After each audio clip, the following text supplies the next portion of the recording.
Corona virus से जहां पूरी दुनिया कराह रही है, वहीं जापान बड़ी आसानी से ये जंग जीतने के कगार पर है। न लॉकडाउन, न आवाजाही पर खास पाबंदी, यहां तक कि रेस्टोरेंट और सैलून भी खुले रहे। बड़ी संख्या में टेस्ट भी नहीं किए, फिर भी वो संक्रमण की रफ्तार थामने में कामयाब रहा। जहां विकसित मुल्कों में कोरोना की वजह से हजारों लोगों की मौत हो गई, वहीं जापान में सिर्फ 808 लोगों को अपनी जान गंवानी पड़ी। जापान बड़े देशों में ऐसा पहला मुल्क होगा जिसके पास इस तरह की बीमारियों से निपटने के लिए सीडीसी जैसा कोई रोग नियंत्रण केंद्र नहीं है। इसके बावजूद वो सफल रहा। होकाइडो के स्वास्थ्य विज्ञान विश्वविद्यालय में संक्रमण नियंत्रण विभाग में प्रोफेसर योको सुकामोटो कहते हैं कि हमारी सार्वजनिक स्वास्थ्य व्यवस्था इस केंद्र से कमजोर कतई नहीं। प्रोफेसर काजुटो सुजुकी कहते हैं कि ये सिंगापुर की तरह ऐप आधारित प्रणाली नहीं है, बल्कि लोगों और स्वास्थ्य कर्मियों की सक्रियता का परिणाम है। अमेरिका, यूरोप और अन्य देश अब नर्सों के लिए प्रशिक्षण की शुरुआत कर रहे हैं, जबकि हमारे यहाँ 2 साल पहले ही इसकी तैयारी कर ली गई थी।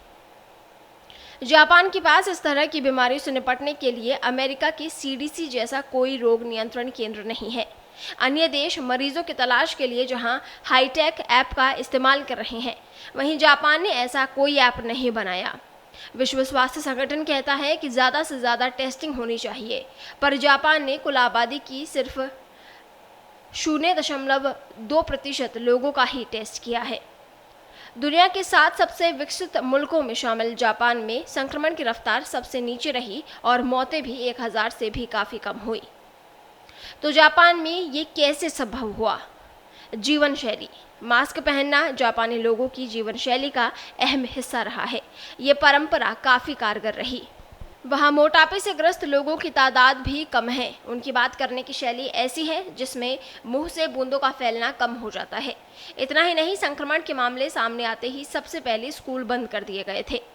Contact tracing.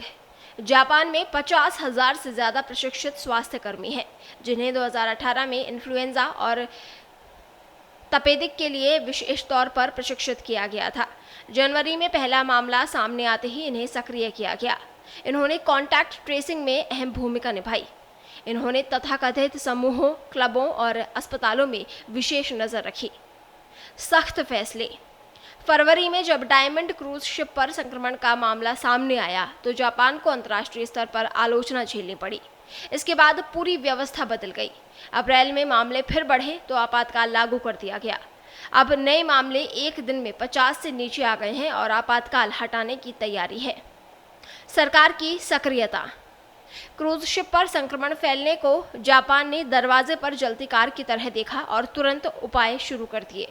शीर्ष वैज्ञानिक, स्वास्थ्य विशेषज्ञ, डॉक्टर लोगों की जांच में जुट गए। आलोचना के बाद भी सरकार अड़ी रही। जन जागरूकता। सरकार के सलाहकार और महामारी मामलों में विशेषज्ञ शिगु ओमी कहते हैं कि जापानी लोगों की स्वास्थ्य के प्रति जागरूकता सबसे अहम कड़ी रही। कमजोर स्ट्रेन।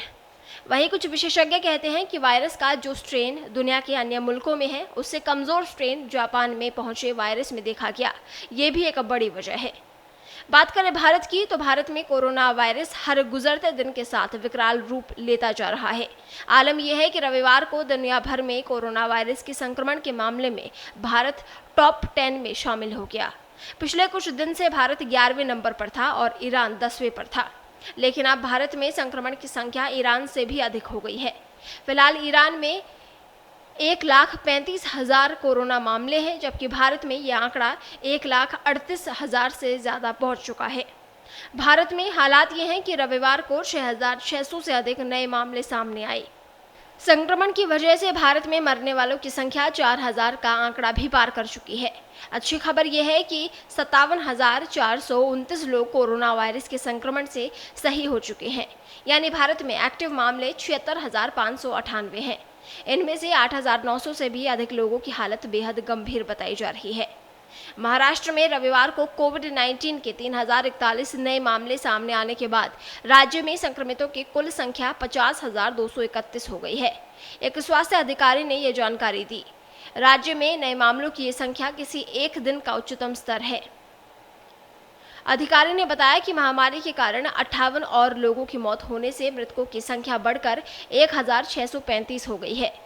उन्होंने बताया कि ये लगातार 8वां दिन है जब राज्य में कोरोना वायरस के 2000 से अधिक नए मामले सामने आए हैं।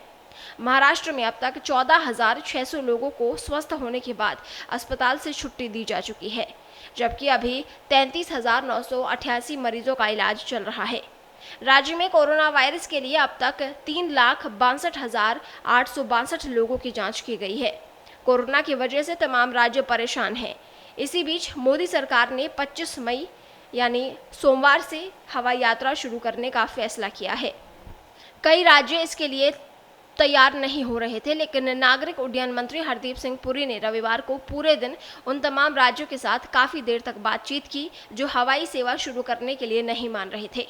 आखिरकार हरदीप सिंह पुरी ने हवाई यात्रा पूरे देश में शुरू करने के लिए सभी को मना लिया।